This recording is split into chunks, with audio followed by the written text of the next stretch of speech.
যদি তোর ডাক শুনে কেউ না আসে তবে একলা চলো রে।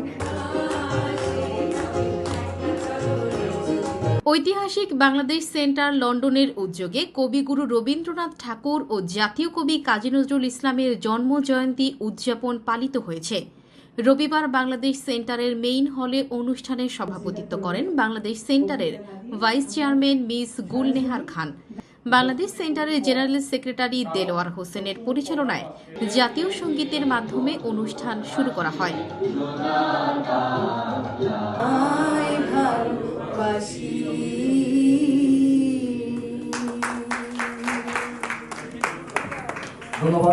ঐতিহাসিক বাংলাদেশ সেন্টারে আজকে কবিগুরু রবীন্দ্রনাথ ঠাকুর এবং জাতীয় কবি কাজী নজরুল ইসলাম দুজনেরই জন্মবার্ষিকী অনুষ্ঠান পালন করা হয়েছে। আমরা বাংলাদেশ সেন্টার প্রথম থেকেই আমরা কালচারাল প্রোগ্রামগুলো আমরা করে থাকি। আমরা আগামীতে আবার আরও বেশি করে কালচারাল প্রোগ্রামগুলো করব এবং আমাদের গানের ক্লাসটা আমরা ইতিমধ্যে শুরু করব এবং যারা কষ্ট করে এসে আমাদের এই অনুষ্ঠানকে সাফল্যমণ্ডিত করেছেন, আমন্ত্রিত অতিথি, বাংলাদেশ সেন্টারের মেম্বার, মিডিয়া কর্মী সকলের প্রতি কৃতজ্ঞতা এবং ধন্যবাদ জানাচ্ছি। কাজী নজরুল ইসলামকে ছাড়া আমরা জীবনের কোনো একটা দিকে যেতে পারছি না, কেন তার যে সাহিত্য কর্ম সমস্ত পৃথিবীকে ছুঁয়ে গেছে। এই যে তার দক্ষতা, তার যে সফলতা, এটা কোত্থেকে এসছে। অনুষ্ঠানে রবীন্দ্রনাথ ও নজরুলের ওপর মূল প্রবন্ধ উপস্থাপন করেন এমদাদ তালুকদার এমবি ও কবি মুজিবুল হক মনি। বাংলাদেশ সেন্টার কর্তৃক আয়োজিত আজকে নজরুল এবং রবীন্দ্র জন্মজয়ন্তী উপলক্ষে আজকের এই অনুষ্ঠানে আমাদের কমিউনিটির বিশিষ্ট ব্যক্তিবর্গের উপস্থিতিতে একটি সুন্দর এবং সাবলীল অনুষ্ঠান আমরা উপহার দিতে সক্ষম হয়েছি। বাংলাদেশ সেন্টারের মতন একটা ঐতিহাসিক সেন্টার, তারা যে এরকম উদ্যোগ নিয়েছে, এটা খুবই ভালো উদ্যোগ এবং আমি মনে করি যে এরকম উদ্যোগ তাদের আরও নেওয়া উচিত। কারণ আমি মনে করি যে এই সেন্টারের আমাদের বাঙালি কমিউনিটির প্রতি একটা বিশেষ দায়িত্ব আছে। আলোচনায় অংশ নেন সেন্টারের যুগ্ম সাধারণ সম্পাদক আমিনুল হক জিলু, যুগ্ম ট্রেজারার সাদ চৌধুরী, ফাইন্যান্স ও ফান্ড রেইজিং আহ্বায়ক মইনুল হক, সাবেক স্পিকার আহবাব হোসেন, সাব্বির করিম, সাবেক ডেপুটি মেয়র শহীদ আলী, জাকির হোসেন নাট্যকার, কমেডিয়ান বেলাল আহমেদ মুরাদ।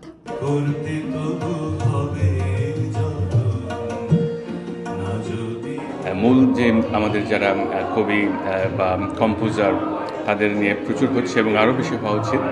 আজকের এই যে অনুষ্ঠানটা চমৎকার আয়োজন, এখানে আপনারা যারা এইবার মিস করেছেন তাদের প্রতি আমার আহ্বান থাকবে যে আপনারা পরবর্তী আয়োজনে আসবেন। এখানে ওরা খুব চমৎকারভাবে আয়োজন করেছে। গান গাইলাম, এখানে রবীন্দ্রনাথের গান গাইলাম, খুব ভালো লাগলো। খুব চমৎকার পরিবেশ ছিল, অনেক ভালো দর্শক ছিলেন এবং সাউন্ড সিস্টেম থেকে শুরু করে সবকিছু, মঞ্চসজ্জা, সবকিছু খুবই চমৎকার ছিল। অনুষ্ঠানের দ্বিতীয় পর্বে সেন্টারের সাংস্কৃতিক আহ্বায়ক ফখরুল আম্বিয়ার পরিচালনায় অনুষ্ঠিত হয় আবৃত্তি ও গান। আবৃত্তি করেন মাহফুজা রহমান, ধনঞ্জয় পাল, হাফসা ইসলাম, সালমা বেগম, সুফি আসমার আলী, ফারজানা করিম ও কাবেরী। গান পরিবেশন করেন সুনয়ন চৌধুরী, বিনায়ক দেব জয়, ইফফাতারা খানম, তনুশ্রী গুহ, সুজানা আনসার।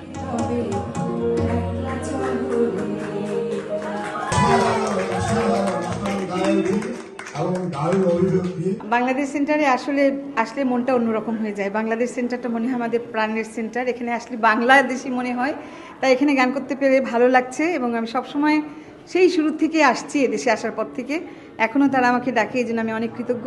অনেক ভালো লাগলো, আরও ভালো লাগে সব বাঙালিদের সঙ্গে পরিচয় হয়ে বলে অনেক ভালো লাগে।